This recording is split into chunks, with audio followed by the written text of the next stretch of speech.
Ar šo video es aizsākšu 4 stihiju video ciklu un sākšu ar ūdeni. Jo ūdens mums ir to stihija, gan šīta planēta Zeme sastāv lielākoties no ūdens, gan arī mūsu cilvēku fiziskais ķermenis lielākoties sastāv no ūdens. Un runājot par šīs stihijas spēcīgākajām pusēm, ūdenim ir tāda īpašība, ka tas sevī glabā ļoti daudz informācijas. Tas ir tā kā informācijas pārnesējs. Un ūdens spēj atnest informāciju no kaut kurienes uz kaut kurieni, noscīt no pagātnes uz nākotni, no viena upes gala līdz otram, līdz lētecei, teiksim. Un tieši tāpēc ar ūdeni ļoti viegli ir strādāt dziedniekiem un līdzīgiem cilvēkiem, jo ūdens ir kā brīnišķīgs pavadonis. Tāpat, ja mēs kādreiz meditējam vai ejam kaut kādās praksēs pie ūdeņiem, teiksim, pie ūdens krituma vai pie tās pašas upes vai strautiņa, ļoti viegli praktizējās, tieši tamdēļ, ka ūdens piepalīdz. Arī tie, kas čenelo, kas saņem informāciju caur kanālu, caur plūsmu, viņi diezgan ātri sajūt šo te ūdens atbalstošo dabu. Un vispār plūsma, ko simbolizē ūdens, ir kā reiz tā plūsma, pēc kā daudzi no mums savā garīgajā attīstībā tiecas. Plūst nozīmē ļauties, nozīmē piedzīvot to, kas nāk. Tas nozīmē arī maigumu, tādu rimtumu un iespēju dzīvot nekontrolējot. Tāpat laikā ūdens kā stihija var būt arī, protams, iznīcinoša. Tā var būt tāda, ar savu ēnas pusi. Ja ūdens ir disbalansā uz tās pašas planētas Zeme, tad kas notiek? Sākas plūdi, sākas tsunami un tā tālāk. Upes iziet no krastiem un nones savā ceļā visu. Īstenībā tas ir tas ūdens apbrīnojamākais moments, ka no vienas puses tas strautiņš, kas tek, viņš it kā nedara neko ļaunu, viņš mierīgi tek, un ja viņam trāpās ceļā kāds šķērslis, viņš viņu tā smuki applūst, nelauž ar varu savu ceļu, nemēģina cīnīties ar katru baļķi, kas tur ir ceļā gadījies, un tāpat laikā mērķtiecīgi turpina virzīties uz priekšu. Ūdens stihija ir raksturīgi sasniegt savu tik un tā. Viņa tik un tā virzās uz priekšu, un ja ūdenim ir mērķis nonest kaut kādu mūra sienu vai tam līdzīgi, agri vai vēlu, ūdens to izdarīs. Tātad it kā maigi, it kā plūstoši, un tomēr diezgan pārliecinoši tiek galā ar savu darbiņu. Cilvēki, kuros ūdens stihija ir pārsvarā, viņi ir diezgan mierīgi, diezgan nosvērti, varbūt pat dažādās dzīves situācijās mazliet garlaicīgi vai mazliet paredzami pa daudz. Un tāpat laikā ar viņiem ļoti labi var sadarboties un partnerībā, piemēram, dzīvot uguns stihijas pārstāvi, jo tikai ūdens stihija var nobalansēt uguns cilvēku. Kā mēs varam ūdeni izmantot dziednieciskajā darbā? Ja mēs runājam par fizisko iedarbību, tad tā ir ļoti vienkārši. Tad, kad mēs jūtamies slikti, kad iesākas kaut kāds slimības tā kā process, pats vienkāršākais ir dzert ūdeni. Arī tad, kad cilvēku ieliek slimnīcā, visbiežāk viņam sāk likt sistēmu ar nātrija chlorīdu, kas ir burtiski šķidrums, ko vada sistēmā, lai tīrītu ārā visu.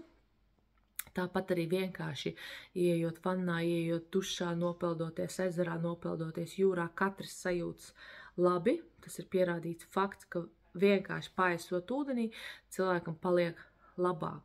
Pat, kad sāp galva, cilvēks samitrina ar ūdeni vielīti un uzliek uz galvas un jau paliek labāk.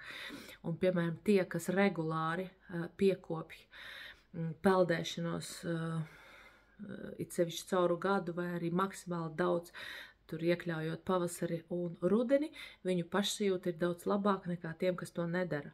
Tad peldētājiem pa lielam veselības stāvoklis ir labāks. Pat šamaņi, kuri pēc kaut kādām nopietnām praksēm un rituāliem tīrās no kaut kādām destruktīvām enerģijām, viņi gluži vienkārši iet ūdenī, nomazgājot no 7. čakras, piemēram, no matiem, šīs te enerģiju paliekas, un pat ja ūdens nav pieejams fiziski, pietiek iztēloties, ka tu mazgā, teiksim, seju vai rokas vai tam līdzīgi.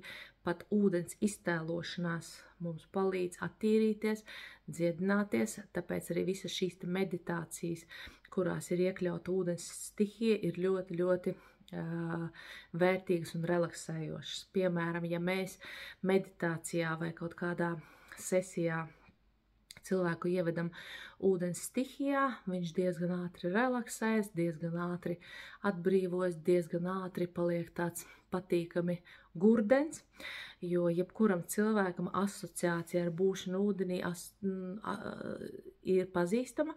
Tā ir saistīta ar būšanu mammas vēderā, mammas augļūdeņos, kur bija droši, silti, plūstoši, viegli.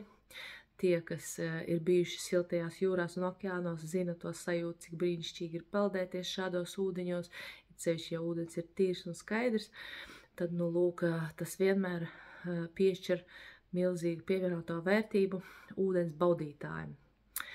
Lūk, kas ir tas, ko vēl gribās par ūdeni pieminēt? Ūdens stihija visbiežāk nav vienīgā cilvēkā, tā vienkārši ir vadošā dažos no mums. Un cilvēks, kurš ar ūdeni ir šādās te tuvās attiecībās, ļoti bieži pat pēc ķermeniskām kustībām ir tāds plūstošs un elastīgs, pat ja viņš speciāli nav strādājis pie tā, lai viņa kustības būtu plūstošas, viņš tik un tā tāds ir, tāds diezgan lunkans, jo viņa energostruktūra ir pakārtota šai te stihijai. Ja mēs runājam par čakrām, tad par ūdens stihiju atbild otrā čakra. Otrā čakra mums ir kā reiz par ļaušanos, par baudīšanu, par lutināšanos, par pieņemšanu, par gribēšanu, par nesteidzīgumu un par palēninājumu. Un tie ir visi tie resursi, ko mēs varam izmantot mūsu dziedinošajos procesos. Ja mēs ejam kaut kādās tātad meditācijās, atliek iztēloties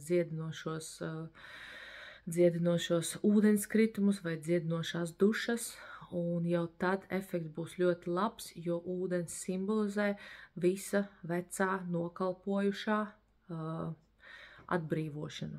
Pietiek, piemēram, sevi ieraudzīt noklātu ar putekļiem, tu smuki ieeji zem ūdenskrituma vai pakļūsti zem lietus, un viss šis te netīrais, vecais, nevajadzīgais smuki aiztek prom, aizplūst un ietek, iesūcas zemē. Tā kā arī tā var ūdens stihiju izmantot. Kas ir tas, ko vēl gribēju minēt, un varbūt šajā video vēl nepagūvu pateikt? Jā, noslēgumā vēl it kā sīkums, bet ļoti svarīga piezīme arī tad, kad mēs raudam, it sevišķi, ja mēs raudam atbrīvojoties no kaut kā. Nu, teiksim, mēs esam saguruši, vai mēs ejam pa mežu, vai mēs esam galīgi varbūt emocionāli pārsātināti, tad asaras vienmēr mums kalpo kā attīrīšanās, kā dziedināšanās, burtiski caur šo te asaru kanālu aktīvo darbību. Mēs varam just pavisam droši, ka notiek brīnišķīga tīrīšanās. Tieši tāpat arī, kad mēs ejam kaut kādās sesijās uz apzinātu elpošanu vai kaut kādās regresijās vai kaut kādos, teiksim, sakārtojumu procesos, sistemātiskajos sakārtojumos, ja mēs pastiprināti svīstam, ja mēs pastiprināti skraidām uz tolti pačurāt. Tas arī ir par to. Tā ir atbrīvošanās, burtiski atbrīvojas arī toksīni, nāk uz āru šlakvielas, tāpēc tad, kad mēs aktīvi praktizējam, ir ļoti svarīgi daudz dzert, lai tas viss nāk uz āru, lai tas viss smuki tīrās. Lai izdodas no ūdens stihijas iedvesmoties, lai izdodas ūdens stihiju izmantot sev par labu balansā un neaiziet ūdens postošajā tādā ēnas pusē, kur ūdens var arī noslīcināt.